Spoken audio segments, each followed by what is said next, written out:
All India bank employees association एबा ने आज जंतर मंतर दिल्ली में प्राइवेट बैंकों की बढ़ती समस्याओं को लेकर बड़ा धरना किया।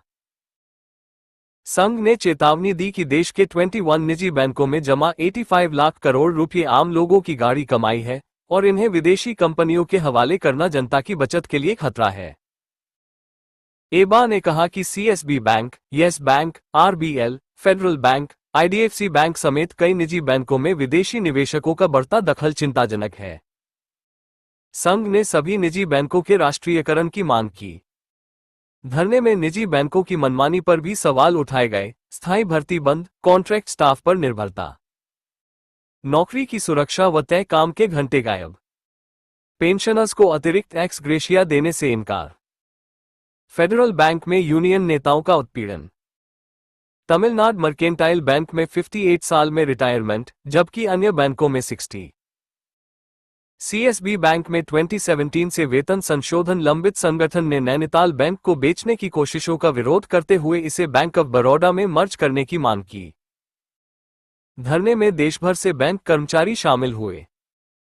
कई केंद्रीय ट्रेड यूनियनों, राजनीतिक दलों के नेताओं और सांसदों ने एआईबीईए की मांगों का समर्थन किया। देखिए, ये कहना कि कौन सी मांग पूरी हुई आज के समय में, जिस समय जो भारत सरकार की आज जो नीतियां हैं, वो जो इवन सरकारी इदारे उनको भी प्राइवेटाइज करने की नीति जो है आज सरकार की है। और इसी दौर के अंदर हमारी मांग है कि जो प्राइवेट सेक्टर के बैंक्स हैं, इनको राष्ट्रीयकृत किया जाना चाहिए।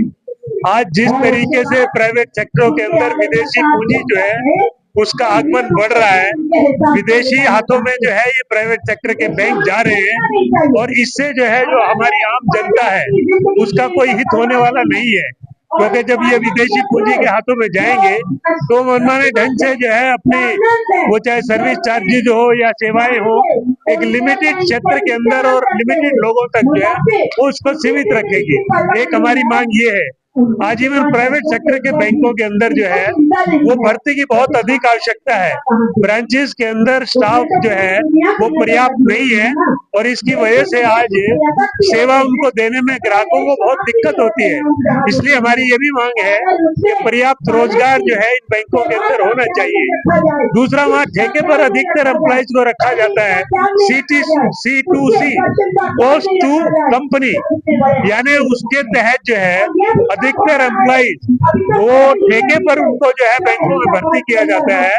जहां एक तरफ परमानेंट एम्प्लॉइज अगर सैकड़ों में हैं तो हजारों में जो है वो ठेके पर वहां काम कर रहे हैं।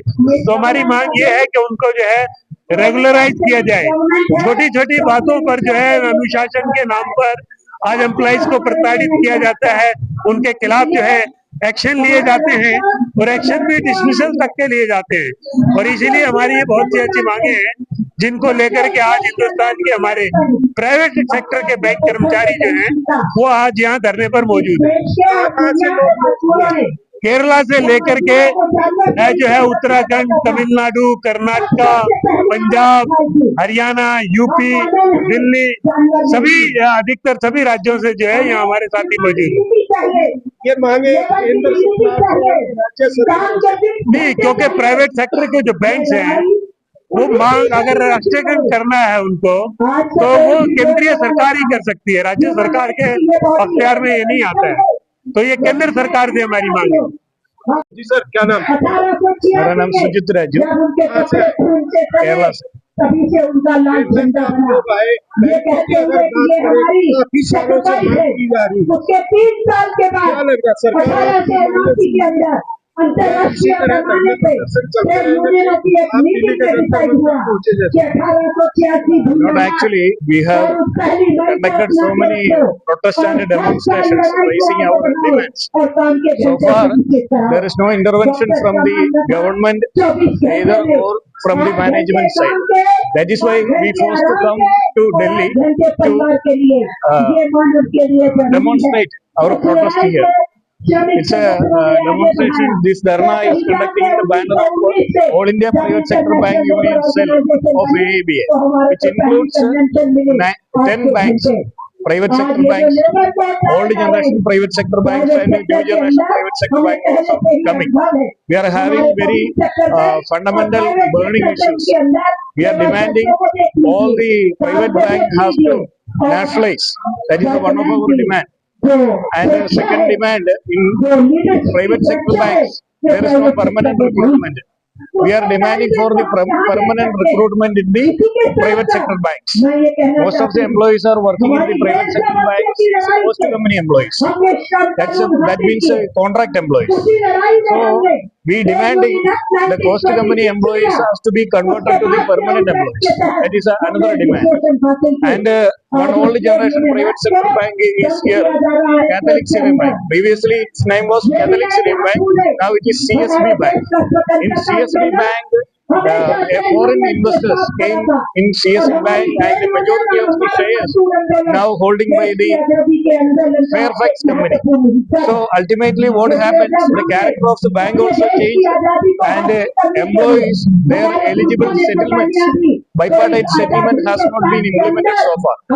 So they are getting only 10th bipartite settlement. In all over India, all bank employees are getting additional 2 bipartite. So we are demanding for the early wage revision in CSB Bank.